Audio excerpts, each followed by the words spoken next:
Assalamualaikum warahmatullahi wabarakatuh. Perkenalkan, nama saya Fatutik Amadda. Di sini saya akan menjelaskan manajemen kelas terkait materi pengaturan ruang kelas. Pengertian pengaturan kelas.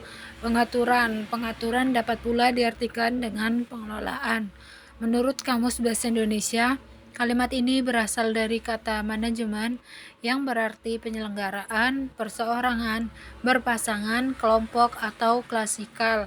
Jika kelompok, kapan peserta didik dikelompokkan berdasarkan kemampuannya, sehingga ia dapat berkonsentrasi membantu peserta didik yang kurang, dan kapan peserta didik guru perlu mengatur kapan peserta didiknya bekerja secara campuran berbagai kemampuan. Ruang kelas. Pada umumnya, kelas merupakan tempat terjadinya proses belajar mengajar dalam lembaga pendidikan formal. Proses belajar mengajar dikatakan berhasil apabila baik pengelolaan kelasnya. Pengelolaan kelas yang baik dapat menciptakan kondisi belajar yang optimal. Pembelajaran yang efektif dapat bermula dari iklim kelas yang dapat menciptakan suasana belajar yang menggairahkan. Untuk itu perlu diperhatikan pengaturan penataan ruang kelas dan seisinya selama proses pembelajaran. Lingkungan kelas perlu ditata dengan baik sehingga memungkinkan terjadinya interaksi yang aktif antara siswa dengan guru dan antar siswa. Selanjutnya, pengaturan kondisi ruang kelas. Pengaturan kondisi kelas dan iklim belajar, pengelolaan kelas dalam pengembangan budaya dan iklim sekolah adalah segala usaha yang diarahkan untuk mewujudkan suasana dan kondisi belajar di dalam kelas agar menjadi kondusif dan menyenangkan, serta dapat memotivasi siswa untuk belajar dengan baik sesuai dengan kemampuan mereka.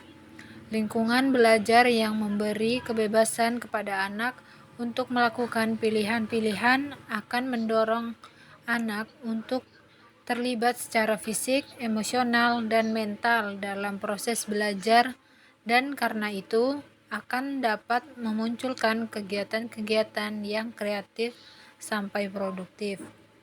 Selanjutnya, pengaruh lingkungan terhadap pembelajaran.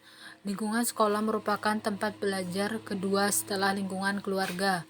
Di dalam lingkungan sekolah, peserta didik mendapatkan pengetahuan baru yang sebelumnya tidak didapat dari keluarga. Lingkungan pembelajaran memberikan iklim yang kondusif dalam membentuk minat siswa. Hasil pembelajaran yang baik dapat diperoleh apabila lingkungan pembelajaran mendukung dan terciptanya suasana akademik yang mendorong siswa untuk berprestasi, sehingga dapat membuat siswa untuk selalu berpikir kritis. Lingkungan ketiga adalah masyarakat. Di lingkungan masyarakat ini, anak belajar bersosialisasi, belajar tentang norma dan budaya yang baik. Yang termasuk lingkungan sosial anak adalah masyarakat dan tetangga, juga teman-teman sepermainan di sekitar perkampungan siswa tersebut. Selanjutnya, lingkungan fisik kelas.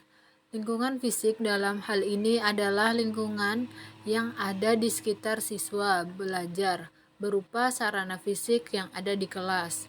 Lingkungan fisik dapat berupa sarana dan prasarana kelas, pencahayaan, pengudaraan, pewarnaan, alat atau media belajar, pengajar, serta penataannya. Terdapat 4 prinsip umum yang dapat dipakai dalam menata kelas, yaitu pertama, kurangi kepadatan di tempat lalu lalang. 2. Pastikan bahwa guru dapat dengan mudah melihat semua anak. 3. Materi pembelajaran yang perlengkapan siswa harus mudah diakses. 4. Pastikan siswa dengan mudah melihat semua presentasi kelas. Baik, itu saja yang bisa saya sampaikan. Kurang lebihnya mohon maaf. Wassalamualaikum warahmatullahi wabarakatuh.